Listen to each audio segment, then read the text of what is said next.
higher power, archangels, thank you so much for blessing us, coming into this space and bringing us accurate, concise information. I call all my higher in, archangels, ancestors, lost loved ones. You're welcome into this space with the highest vibration, the highest light. Selah. Hey, I'm Queen Rella. Welcome to the room of Queen Rella LLC. You can also find me on TikTok under Queen Rella 13th underscore LLC. Let's get into your reading. I see here that you are working on building up your your own personal self worth. You have an understanding that you came into with Father Time, Mother Earth, and your higher power, and you have successfully passed a test, a spiritual test, nonetheless, a very, very, very emotionally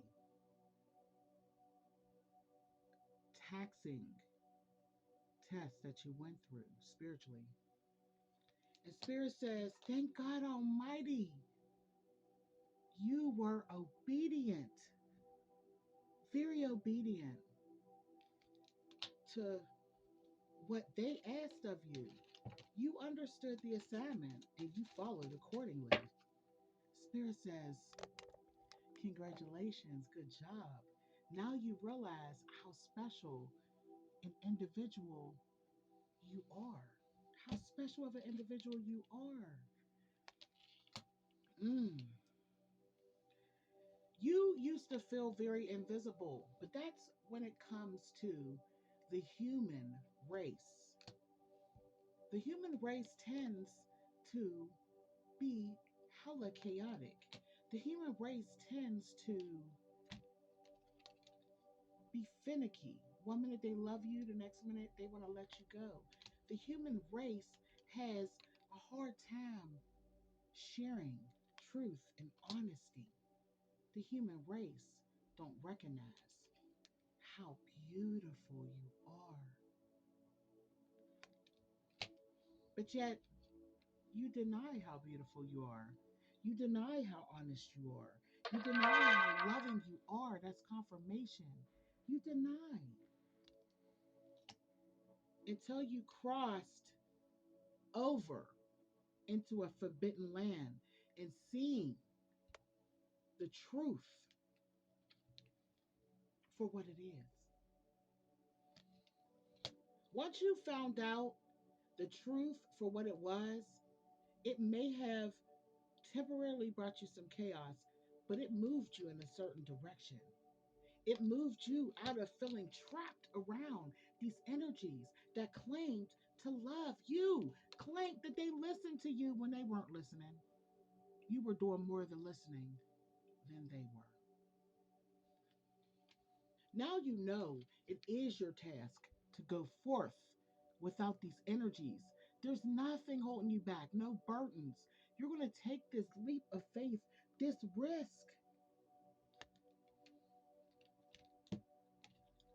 because you love yourself. You have grown to love yourself, where people felt like that they could hold you back, hinder you from falling in love with yourself, realizing the best for yourself. You have now crossed over past that forbidden door that everybody made it seem like it was wrong to practice self love and self care. You passed that so called forbidden door and you opened it up and you realized how complicated and balanced and beautiful and wise and knowledgeable that you are. You realize that you don't think the same as everybody else. While they generally like to think inside the box, you like to think outside of it. You like to think all around it. You like to jump inside the circle sometimes and see from that angle, jump back out and see from the outside. and then see from your angle, and then see from somebody else's angle.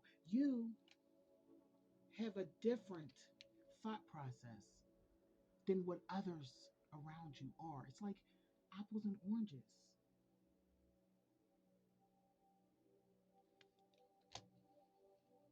You're focused on more spirituality at this time. You're focused on releasing secrets that no longer serve you. It's your job to release secrets. You may be a spiritual messenger, a prophetic messenger. You may be the one that is like a Scorpio, the death warning, the death messenger. Whatever the message is, it's your task to get these messages out. You now know that your choice can be of the light or of the dark. You can choose to turn off the light and act like you don't see these things to be able to help others and say these things. But you do see the light and you do see the messages that you need to deliver. Spirit says this will bring you fulfillment, full fulfillment. You will now start to see the cup as half full instead of almost empty. The pomegranate fruit is very much a surprise where you may think that you have to bite into it to savor the flavor. You have to crack it open, and within it is many more seeds. You are full of seeds of knowledge. You're very full of fruitfulness,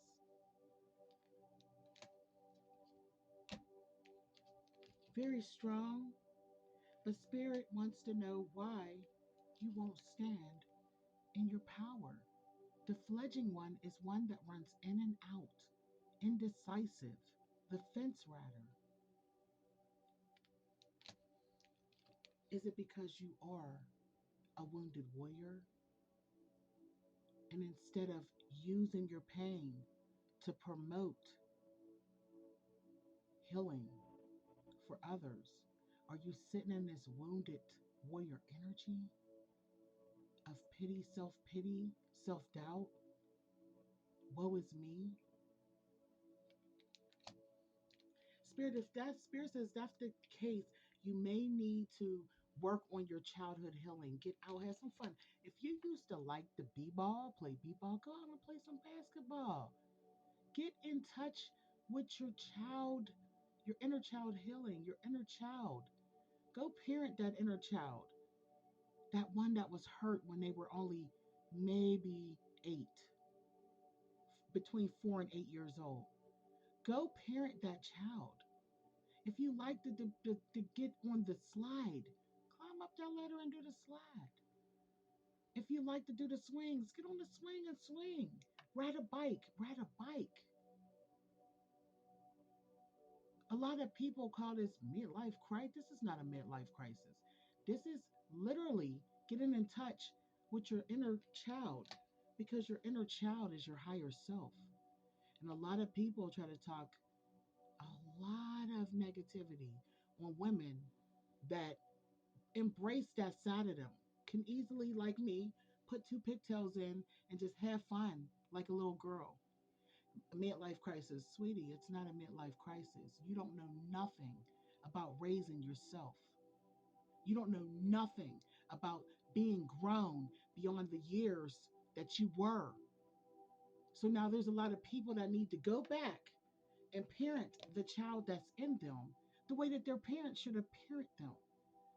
But if you don't understand that, then I understand that your spirituality only meets a certain place of your understanding and you cannot go beyond that. Especially the ones that think that they're younger and they feel like they have jurisdiction over what older people do with their bodies, their minds, and their dome. I feel like there's a lot of younger ones that feel like they're chosen, but they don't recognize that they're trying to act older than what they are. So I know that they grew up way too fast. And when they come to our age, because young ones can say, "Oh, you're old. You're old. You're old." That's what they like to say. That's their favorite thing, right?